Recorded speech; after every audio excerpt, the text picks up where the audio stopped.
Okay, it's Sunday again, and we've got a new game lined up. This one is another 3,000 point game.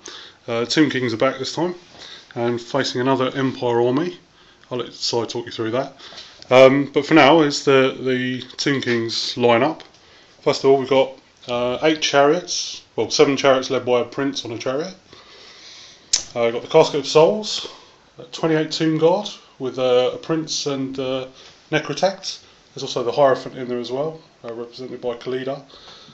She's level 4. Got 20 archers with a standard. The Hierotitan, Screaming Skull Catapult. Starting to get some paint on these now, so you might actually see them painted one day. Got 3 Carrion, 20 more archers with a standard. 5 Horse Archers. The I forgot what it's called now. See, one game away from Tomb Kings. I can't remember what the things are called. This is War Sphinx. That's the one. We've got 4 Necropolis Knights and another Screaming Skull Catapult. And in reserve, we've got 3 Sepulchral Stalkers who have survived the post. Now they just need to survive. I can't remember what it's called. Beneath the Sand thing. Yeah, Entombed Beneath the Sand. That's the one. So if they can survive Royal Mail, I'm pretty sure they can survive a few thousand miles of desert. Yeah, so that's it. So we're playing Battle Line Mission. We actually rolled for it and got Battle Line, so the gods favour that one. So yeah, so let's see size deployment in a minute. Okay, this is a much different Empire lineup this time. After last week's realisation of the vast number of troops that I have to paint to get that army going, I thought I'd try something a bit different. So I'm going for an incredibly heavy cavalry list. So here on my left, I have a Hellblaster volley gun. Then here I have a unit of 23 Inner Circle Knightly Order guys. Probably going to be something like Knights of the White Wolf or something when I get them fully going. A lot of proxies, unfortunately, but yeah, in there is a BSB and a warrior priest, ably represented by the 2 Saurus warriors here on the right hand corner. Then behind them is a Great Cannon, and here we have another Hellblaster volley gun, a epoxied steam tank. Giving that a go again, see how that goes. We have then another 18 Knightly Orders. In there is the General and a Life Wizard. And then behind is another proxied Great Cannon. And we have 20 handgunners. I'd like these guys just simply because I spent ages painting one of the models. So yeah, I want to use him. And over here we've got some Reiksguard Knights, 12 of them on my right flank. And that's it, that's 3,000 points on quite a small deployment footprint. So yeah, I finished deploying first, so I get +1 to my roll. So let's see where we can. Probably not, as always happens, but yeah, we'll have to see how it goes. Okay, I won the roll off to go first, and had a pretty immense turn, and by immense I mean absolutely below average. Basically, everyone moved up. I managed to generate steam points on this guy. Generated 4, ran forward. Actually had enough for a cannon shot as well. Moved nice 14 inches. So yeah, everything was going towards plan. Everyone's moving up, getting in his face, and yeah, it was brilliant. Then came the magic phase. I rolled a 3. And then basically I've got 14 to cast Flesh to Stone on this unit, and Ollie managed to roll a 15 on 2 dice. And yeah, it just got worse from there. The shooting phase, essentially having studied the forums for the various best ways of using cannons, I put that into use with utterly no effect. In that the first shot from the steam tank bounced like 10 inches from the back of the base, bounced a nice 6, and then literally rolled a misfire to go straight into him. Then this Great Cannon here did exactly the same, and I rolled 2 2s, and fell short. And this great cannon shooting at the Hydra Titan basically bounced 6 over the skeletons. Well, I wouldn't worry about that. I didn't really care about the skeletons at all. I just wanted to kill him.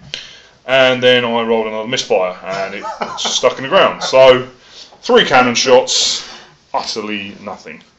I mean, I really think experts in probability should come to our house and watch our games, because they will quit their jobs and just become weed smoking hippies, because probability don't work around it. But anyway, I didn't kill any of my troops, which is quite amazing, because normally I've wiped out half my army by now. And stuff moved forward, so I suppose I can't complain too hard. It would have been nice to actually have jibbed a few of his things, like getting rid of that and that in the first turn before he got any use out of them would be awesome. But oh well. I did, however, kill his chaff with the Hellblaster volley gun, which was quite beautiful. But yeah, other than that, not a sausage. But yeah, interesting, if not slightly unamusing first go. But yeah, onwards to Tomb Kings turn 1. Okay, the end of Tomb Kings turn 1, and yeah, everything's moved up as you see it. Just trying to ready myself to deal with this huge, massive cavalry. Not really sure what to do, but magic phase was pretty good, kind of. I think I cast a spell. Yeah. Oh yeah, I got Vengeance. Vengeance on these guys. Unfortunately, with the irresistible force, even though I only rolled 3 dice. But luckily, my Hierophant just took a wound, so didn't blow up the Tomb Guard, which would have been bad. Reduced their movement by 1, which is like, yeah. But they'll take a difficult terrain test if they move, which is nice, because I think Knights run on a 1 or 2. So. Ooh. Yeah, I don't think so. I knew that, but No. yeah. I have a feeling they do. We'll look it up, but I do have a feeling they fail on 1 or 2 knights. So, well, not knights in general. I think cavalry fail on a 1 or 2. But we'll find out. So hopefully, won't be too bad. Well, hopefully it will be actually, because there's a lot of knights there, and it'd be lovely if they fell and broke their necks. Also, I got off the casket. He had 6 dice to dispel with, and I rolled 4, but I got double 6. So we went to the steam tank, he passed his leadership, went to these guys, failed his leadership, lost 2, jumped to these guys, failed his leadership, lost 2, didn't jump to these guys unfortunately. Then the shooting phase, I cast Cursed Blades on something, and he scrolled it, which is a shame, so it would have been nice on those nights, but yeah, the shooting phase, both catapults whiffed. Did nothing. They fired at the steam tank. These archers and these archers both fired at that. Didn't do anything. These fired at that. Didn't do anything. Oh no, sorry, they fired at the Hellblaster. Did nothing. And that was it. So not much of a shooting phase. Would have been nice to whittle them down a bit, but I don't think I would have whittled them down that much, even if I was a bit luckier. So that's it. So we'll see what the end of Empire turn 2 brings. Probably a lot of carnage. Okay, end of Empire turn 2. Unfortunately, Marius Leitdorf failed his leadership test and rolled insane ramblings. So instead of charging forward gloriously into battle against these carrion, the unit just stumbled d6 inches forward as they attempted to deal with the rather mad Elector Count of Aberland. The Reiksguard Knights unfortunately failed their charge against the Necropolis Knights, although it was sort of pushing it. These guys also failed their charge by 2 inches, so I rolled pathetically low again. But thankfully I only lost 1 guy to Vengeance, and unfortunately I wounded the Warrior Priest. The Steam Tank, however, did many things. It ganked an entire unit of Scaling Archers, which was quite incredible. So yeah, I was rather pleased with that. And in shooting phase, I actually scored a wound. I actually hit the damn thing. Scored 1 single wound on the Hydra Titan. But I tried the same again on the War Sphinx and missed. But also in the shooting phase, only needing 6s to hit on these, I still managed to do enough wounds to kill a chariot, which was pretty good. So, not a bad turn. I wish these guys had got into combat and killed the carrion and overrun into the other archer unit, which would have been pretty sweet, but can't have everything, I suppose. So, yeah, we'll just have to see what Ollie has for me in the Tomb King's turn 2. Okay, end of Tomb King's turn 2, and wow, what a turn. So many things happened in this turn, it's unbelievable. Right, so the first thing that happened, I countercharged the knights, because obviously they failed their charge the last turn, which is quite unfortunate. The chariots and the Tomb Guard charged in. The War Sphinx charged into the flank of the steam tank, just to try and hold him up a bit. These guys just sort of moved up to redirect the big block of knights here.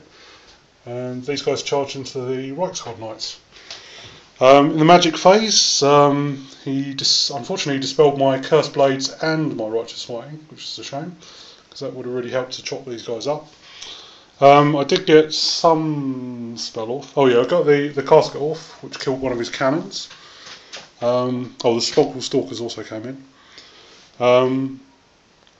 What else? I don't think I cast another spell. Oh yeah, I cast Desert Wind on this guy, just to heal his wound up.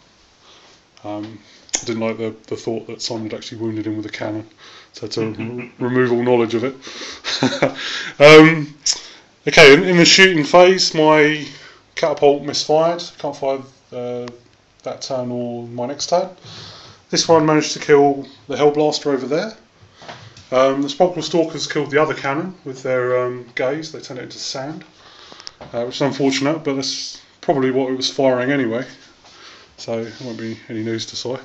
And the archers, I think they fired at these guys, did nothing. Then the close combat, then that was pretty eventful. So the first thing we did was this combat.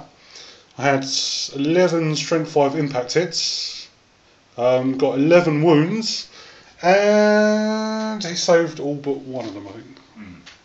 Yeah, so it made 10 3-up saves, which is unheard of. If he was playing Space Marines, I probably would have conceded. But, yeah, so. And then we fought the rest of the combat, and amazingly, he made so many armour saves that he actually won the combat by 2. So I think I killed 6 knights, but he killed 7 Tomb Guard, put 2 wounds on these guys, and then because he's got BSB as well, he won by 2. So he put 2 more wounds on these guys, and then killed 2 more Tomb Guard. So yeah, I didn't expect that. I thought I was going to crush him there and then, but no. So yeah, and that's just going to be a pillow fight now because we're all out of steam.